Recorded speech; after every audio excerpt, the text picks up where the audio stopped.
नमस्कार मंडळी, मृणाल कुकिंग या चॅनलमध्ये आपल्या सर्वांचं हार्दिक स्वागत। मंडळी, हे काय तुम्ही ओळखलात का? हे आहे कवठ।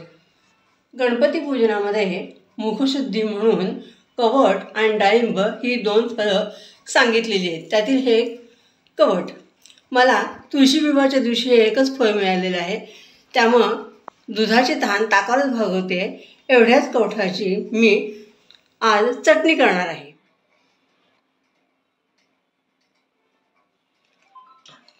चमच्याच्या सहाय्यानं मी याचा गर काढून घेते आहे। हे बघा, मी कवठ फोडून ह्यातला सगळा गर काढून घेतलेला आहे। कवठामुळे वजन कमी होतं, कोलेस्ट्रॉल कमी होतं, ह्याच्यामध्ये अँटीबॅक्टेरियल गुणधर्म असतात, त्यामुळे संसर्गापासून रक्षण होतं आणि पोटाच्या अल्सरवर हे अत्यंत उपयुक्त आहे। आता हा गर मी जरा फोडून घेते, एकसारखा करते आहे। जसजसं पिकेल ना तसतसं त्याचा सुगंध घरभर दरवळतो। तुम्हाला सर्वांना नरसोबाची वाडी म्हणजे नृसिंहवाडी माहीतच असेल। तिथं या कवठाची बर्फी खूप छान मिळते।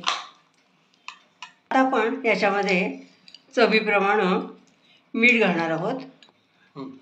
लाल तिखट घालते आहे, काश्मीरी लाल तिखट घालते आहे,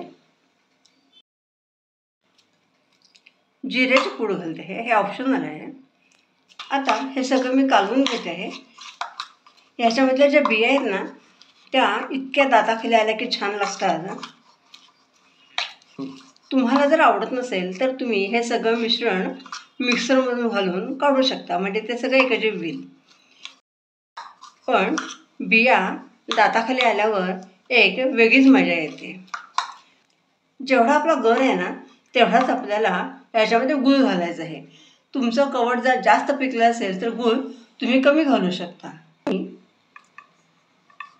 गूळ घालून घेते आहे, हाताने सगळं एकजीव करून घेते आहे।